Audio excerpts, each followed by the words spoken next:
D'aujourd'hui, donc nous sommes le Dalet Menachem Av.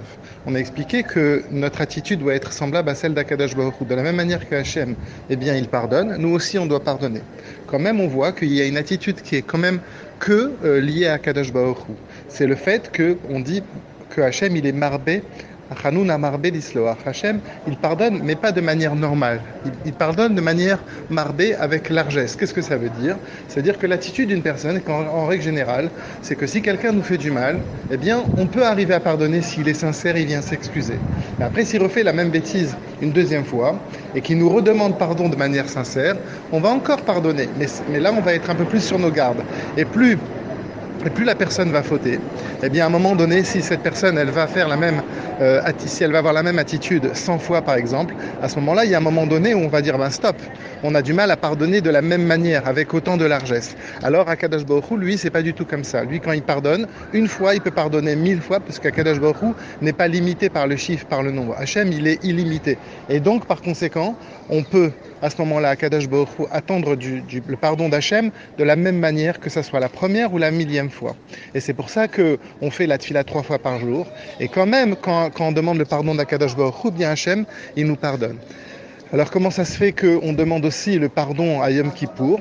Alors le pardon de Yom Kippour, il est différent. Il est pour des fautes qui sont très très graves.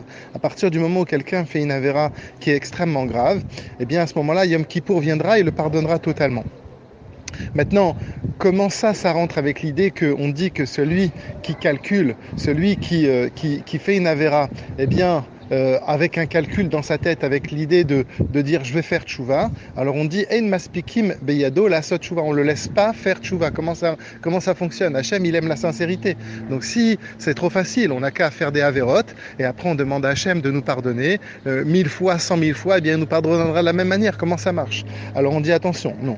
Ça c'est valable quand on dit qu'Akadosh Baruch Hu, il nous pardonne, c'est valable quand on le fait, qu'on ne fait pas de calcul. Ça veut dire que quand on fait la avéra, eh bien on a un manque par rapport à ça. Ça veut dire qu'on ne sait pas se retenir. Mais si on se dit, ah, je vais faire tchouva, après je fais ma avéra tranquille, chas v'shalom, après je ferai tchouva, alors là, Akadosh Baruch Hu, il voit qu'à ce moment-là, la tchouva, elle devient le contraire du bien, parce que la tchouva devient l'arme pour faire la avéra, et à ce moment-là, en maspikim beyado, on va pas le laisser. Mais quand bien même, le Admor Hazaka, il nous dit que Hachem, dans sa bonté, il ne laisse jamais quelqu'un au bord du chemin. Donc quand on dit on ne le laisse pas, c'est pas qu'on ne le laisse pas, ça veut dire que même dans ce cas-là, une personne pourra faire tchouva, mais il faudra qu'elle le fasse, il faudra qu'elle pousse, comme si l'on veut dire, c'est comme si elle est derrière une porte qui est vraiment bien fermée, dans laquelle il y a beaucoup de difficultés, et à ce moment-là, il faudra qu'il pousse très fort. Et une fois qu'il aura poussé très fort, alors à ce moment-là, quand même, on va lui laisser la possibilité de faire tchouva. En d'autres termes, celui qui, là où tu veux aller, Akadosh Baruch Hu, il t'aide,